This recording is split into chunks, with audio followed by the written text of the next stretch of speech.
Bonjour les économistes, bienvenue dans cette nouvelle vidéo. En fait, ça va être une série de vidéos dédiée à la version 2 de mon suiveur solaire Anax. Et donc, quelles sont les nouveautés par rapport au précédent travail que je vous ai présenté? Donc, je vous rappelle mon précédent qui était basé sur un plateau plutôt de forme circulaire, qui était donc basé sur un plateau roulant et qui était entraîné par un moteur pas à pas. Voilà, donc sur la périphérie, sur la tranche de ce plateau et qui était basé sur la régulation, le suivi du soleil, qui était basé entre la mesure de l'écart entre la valeur donnée par un compas magnétique, donc qui vous donne le nord magnétique, et puis la course du soleil, en tout cas sur la partie azimutale, qui est peut-être calculée avec ISPIOM. Et donc, moyennant, on va dire, la déclinaison magnétique qui est de l'ordre de 2%, mais bon, c'est un terme correctif qu'on peut facilement corriger, ça marchait bien. Et en fait, dans cette version 2, je change pas mal de choses. Tout d'abord, la partie mécanique est complètement différente. Je n'ai plus besoin que de bien découper la partie de façon circulaire, le plateau, parce que je vais m'inspirer de la partie mécanique d'un super job qu'avait fait Normat TV, si je ne me trompe pas. Et donc, je vous invite à aller voir sa chaîne, il n'a pas beaucoup d'abonnés. Et donc, il avait fait un système assez intelligent de plateau, où le plateau du dessus était complètement rectangulaire et qui était entraîné en fait par une roue qui était mise de façon orthogonale. Et donc, c'était tellement simple l'idée que je vais la recopier, la pomper directement. Donc, vous voyez ici dans la version 2 que la roue est installée de la même façon. Et devant, vous voyez un drôle de dispositif qui va accueillir toute l'électronique. Et donc, qu'est-ce qu'on va retrouver dedans? Évidemment, un ESP32 pour la partie contrôle, régulation et renvoi d'informations dans rachat. Et donc, qu'est-ce que va contrôler? Il va avoir toujours ce compas magnétique, parce que ce que je voudrais voir, c'est finalement si cette technique de régulation est intelligente.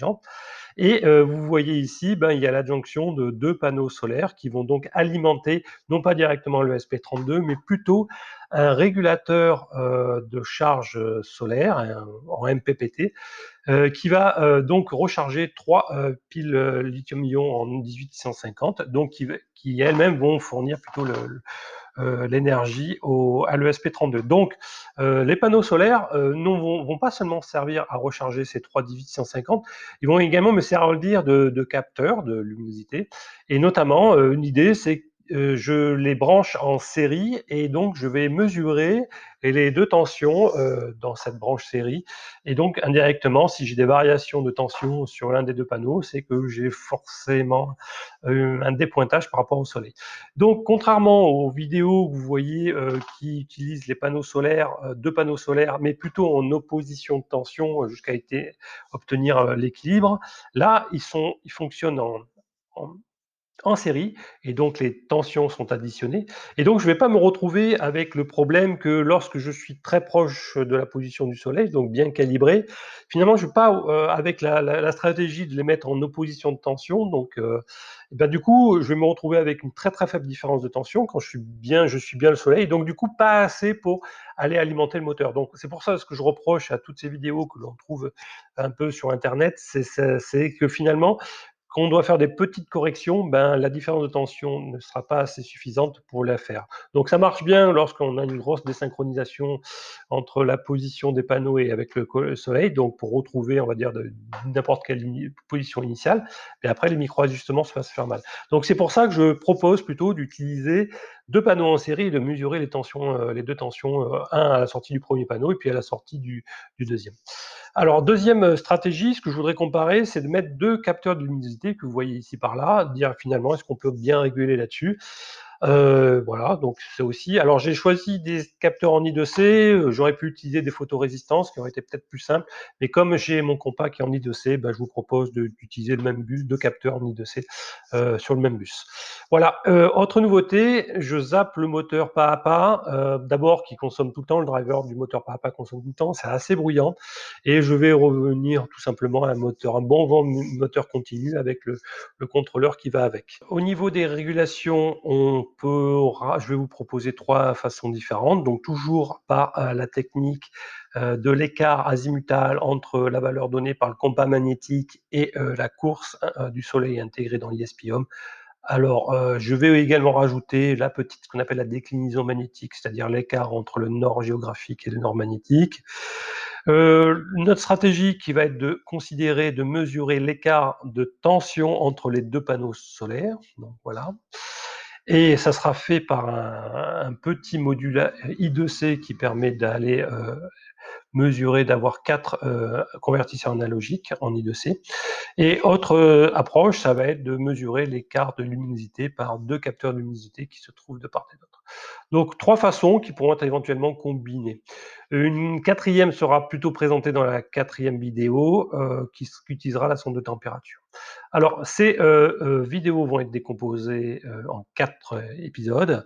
La première sur la réalisation de la partie mécanique, c'est-à-dire plateau principalement. La deuxième, la partie électronique avec schéma basé et articulé autour d'un ESP32. La troisième qui sera la programmation de cet ESP32 avec ISP-HOM. Et puis quatrième, ça sera des rajouts de fonctionnalités dans l'ISP-HOM pour faire des rajouts, notamment, pourquoi pas la régulation de votre cuisson avec la sonde de température, par exemple pour garantir un temps de cuisson à une certaine température donnée. Alors, au niveau du matériel, alors qu'est-ce que l'on va avoir besoin? D'abord de planches d'OSB, donc OSB 3, 2,50 m par 65 dans une dizaine d'euros. Des roulettes, comme vous le voyez ici, rien de spécial, aussi c'est pas très cher, 4 roulettes comme ça. Des charnières, donc une comme ça qui va maintenir le plateau, comme vous allez le voir, le plateau principal au plateau qui comporte l'électronique, histoire de le pivoter pour le ranger, un petit peu à minima.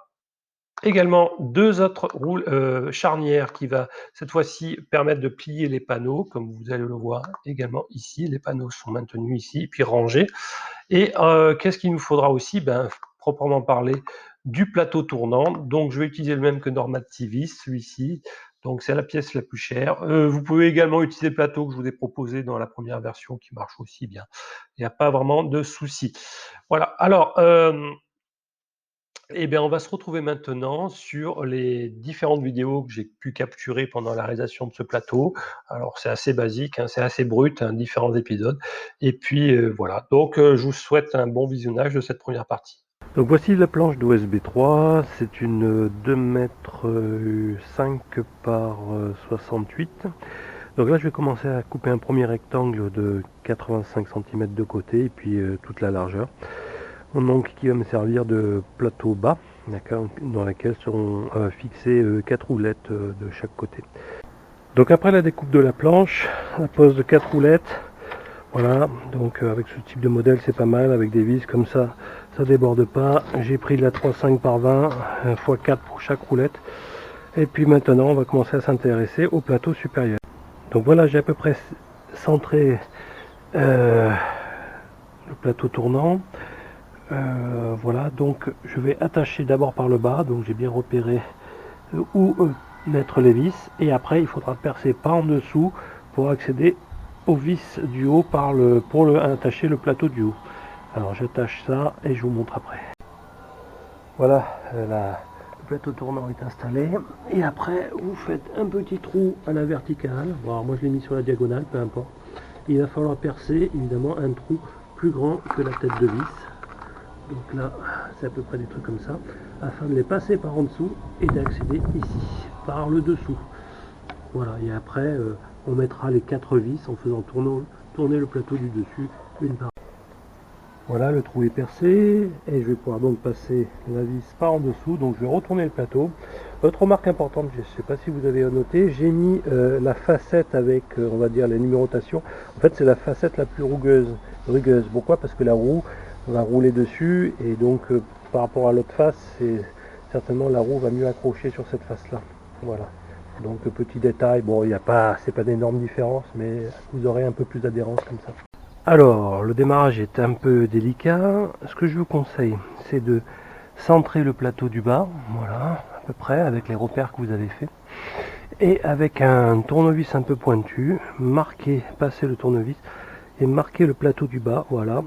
Comme ça, vous savez où aller percer les choses. Donc je vais mettre la première vis ici, voilà, et après je vais pouvoir accrocher par là la première vis en la faisant passer ici, et une fois que le premier élément sera fixé, ça sera beaucoup plus simple. Une fois que la première est posée, il suffit de tourner jusque quand vous rencontriez la nouvelle vis à travers le trou. Vous devriez la voir, enfin, le nouveau trou, voilà, c'est peut-être quelque part par là, voilà, j'y suis, et j'ai plus qu'à insérer la vis.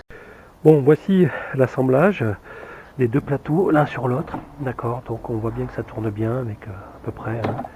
Donc il faut un peu mettre de la charge pour que ça commence à bien tourner, voilà. Et le but du jeu, ça doit être de tourner et de mettre un moteur à peu près ici, avec un axe perpendiculaire, afin de faire tourner ce plateau supérieur sur plateau tournant. Voilà, donc ça va être un peu l'idée, mais au préalable je vais rajouter une autre pièce ici qui va être un carré biseauté.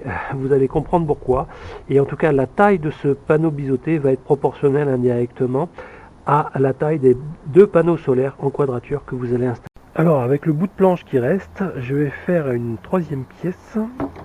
Alors vous allez mettre vos panneaux solaires, il faut qu'ils soient en quadrature, vous allez comprendre pourquoi je les dispose comme ça. Donc vous faites d'abord le carré qui est de 2 fois, on va dire, le côté de ces panneaux qui sont actuellement carrés, mais si vous en avez des rectangulaires, ça ne doit pas changer grand chose au principe. Donc vous faites d'abord ce carré externe de 2 fois le côté d'un panneau solaire, puis après vous prenez, alors il ne faut pas qu'il n'y a pas de recouvrement, il ne faut pas de recouvrement important, et puis après vous prenez les deux pointes ici et vous tracez cette ligne là. Alors nouvelle étape, après avoir coupé, eh bien j'ai installé une charnière. Alors j'ai décentré parce que le moteur sera installé là, plutôt par là, et donc pour être sûr d'avoir toujours une épaisseur minimum. Donc c'est pas grave de toute façon, tant que les panneaux sont en quadrature. Et vous le voyez, j'ai installé une charnière donc qui me permettra de replier cette partie là, d'accord, et puis ça sera maintenu par des crochets ici ou ici, afin de faire les choses correctement. Et vous voyez, ça tient à peu près bien. Bon, il n'y a pas besoin de porter une lourde charge. Et puis vous allez mettre vos panneaux typiquement sous cette façon là, et pareil ici, voilà, et eux-mêmes seront installés sur des petites chanières qui vont être pivotées, alors collées ici, voilà. Donc voici l'installation du plateau avec les panneaux solaires, et ce que vous voyez en plus, c'est une boîte, alors je vous ai pas montré les détails, qui va contenir l'électronique, donc le sujet des prochaines vidéos. Voilà, et vous pouvez voir attachée sur celle-ci, donc elle est attachée vissée par le fond sur le plateau général, et donc vous voyez sur les côtés maintenus par deux petites équerres les deux capteurs de luminosité en I2C, et également afin de maintenir les panneaux solaires avec une certaine orientation, j'ai également fixé avec les équerres, et il suffit que je retourne celle-ci pour pouvoir ranger celle-ci. Donc ça c'est pas mal, une petite astuce. Et vous voyez également en blanc, c'est la sonde de température. Donc au préalable, j'ai dû percer la boîte, différents trous. Normalement il y a un interrupteur ici, donc il suffit que je rajoute, mais enfin peu importe. Et vous voyez attacher le moteur. Alors j'ai fait une encoche, et puis donc c'est un moteur avec un axe de 6 mm avec la roue. Donc pour l'instant ça marche à peu près. C'est pas encore génial au niveau de du maintien mécanique, mais je peux vous montrer la partie comment ça fonctionne. Donc vous voyez, donc ça marche à peu près dans l'autre sens, voilà, donc ça ira. Donc c'est un couple assez important avec ce moteur là. Que dire de plus? Ah, j'ai oublié de vous mentionner le compas, mais tout ça fera l'objet des prochaines vidéos, notamment comment constituer ce boîtier électronique. Donc cela fonctionne, voilà, et puis j'espère que vous avez aimé cette première vidéo sur le suiveur solaire version 2.0. Donc aujourd'hui c'est un peu gris, mais normalement je produis quand même. Alors normalement, vous voyez une petite loupiote ici verte qui indique que j'ai une production de charge, voilà. Donc ça traque quand même, donc c'est un... Donc j'ai un petit tracker MPPT dedans, donc qui permet de recharger les trois 18650. Allez, je vous dis à très bientôt.